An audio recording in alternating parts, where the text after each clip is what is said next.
सुनो, सरजेश को बुलाओ, मुझे उसे नए प्रोजेक्ट के लिए काम देना है। मैडम वो तो आज ऑफिस नहीं आया, वो तो आज छुट्टी पे है। आज फिर वो छुट्टी पे है? वो पिछले 2-4 दिनों से छुट्टी पर है ना? जी मैम, वो 4-5 दिन से छुट्टी पे है। ऐसे कैसे काम चलेगा अगर सारे एम्प्लॉय बिना बताए छुट्टी करने लगेंगे तो? मैडम हम एक काम करते हैं, सरजेश की ना सैलरी बढ़ा देते हैं, क्या पता वो इससे अच्छा काम करने लग जाए। ये तुम कैसी बातें कर रहे हो? सरजेश पहले ही छुट्टी कर रहा है और तुम कह रहे हो कि उसकी सैलरी बढ़ा दूं मैं?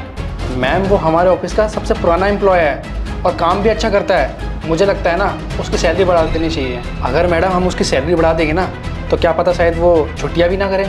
हाँ, तुम सही बोल रहे हो। सरजेश हमारे ऑफिस का बहुत पुराना एम्प्लॉय है और उसका काम भी बहुत अच्छा है। सुनो, जब सरजेश ऑफिस आए ना तो तुम उसकी सैलरी में 5000 इंक्रीमेंट कर देना। जी मैडम। अच्छा, अब तुम जाओ और अपना काम करो।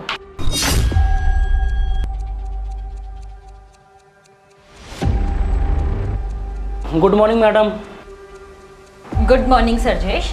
अच्छा, तुम मुझे ये बताओ तुम्हारी सैलरी कितनी है? 25,000 मैडम। शिवम, तुम एक काम करना, इस मंथ इनके अकाउंट में 30,000 ट्रांसफर करना। Okay madam. Thank you madam.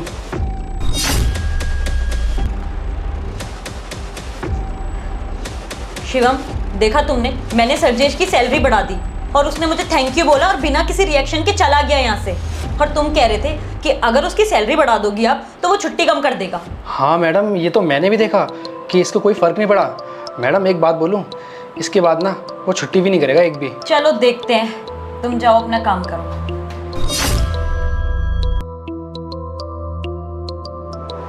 सरजेश को बुलाओ, उसे पीपीटी सबमिट करने को बोला था मैंने। मैडम आज वो फिर छुट्टी पे है। क्या वो आज फिर से छुट्टी पर है? Yes ma'am. तुमने तो मुझे कहा था कि उसकी सैलरी बढ़ा दो तो वो छुट्टी मारना कम कर देगा, लेकिन जैसे ही उसके सैलरी के दिन पास आते हैं वो छुट्टी मारना ज्यादा कर देता है।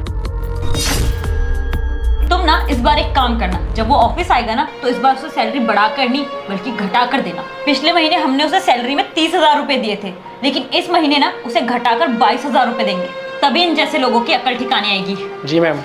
अच्छा सुनो, मैंने तुम्हें कल जो फाइल दी थी ना उसे कंप्लीट कर कर लाओ।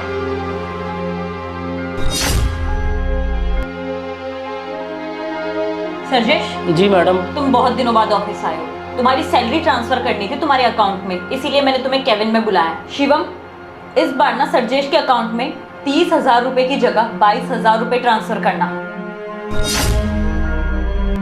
Thank you madam. रुको सरजेश,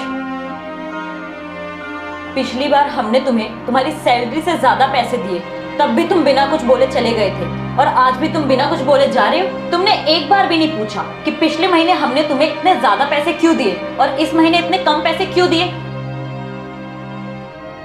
तुम बार बार इतनी छुट्टियां कर रहे थे, इसीलिए हमने ये सब किया और तुम्हें जरा सा भी फर्क नहीं पड़ा। अब तुम मुझे साफ साफ बताओगे कि क्या माजरा है, क्यों इतनी छुट्टियां कर रहे हो? तुम्हें फर्क क्यों नहीं पड़ रहा है कि हम तुम्हारे पैसे बढ़ा रहे हैं या कम कर रहे हैं? दरअसल मैडम बात ऐसी है कि पिछले महीने छुट्टी मैंने इसलिए की थी कि मेरे घर में ना लक्ष्मी आई थी, मेरी बेटी ने जन्म लिया था और मैडम अगले दिन ही आपने मेरी सैलरी बढ़ा दी थी, तो मुझे लगा कि वो अपना भाग्य लेके खुद ही आई है। और मैडम इस महीने मैंने छुट्टी इसलिए करी क्योंकि मेरी माताजी गुजर गई थी और अगले दिन ही आपने मेरी सैलरी काट ली, तो मुझे लगा कि मेरी माताजी अपनी किस्मत का अपने साथ ही ले गई।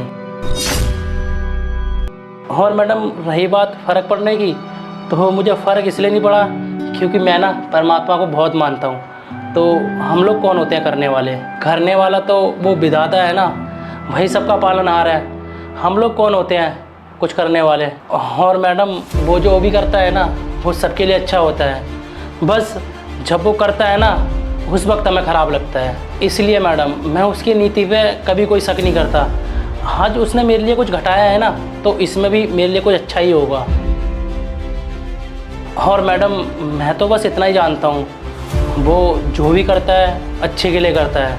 और वैसे गलती मेरी भी थी जो मैं इतनी छुट्टियाँ कर रहा था, लेकिन मैडम मैं आगे से ना इस बात का ध्यान रखूँगा और आगे से मैं अब कोई छुट्टी नहीं करूँगा। Thank you so much madam, मैं चलता हूँ अब।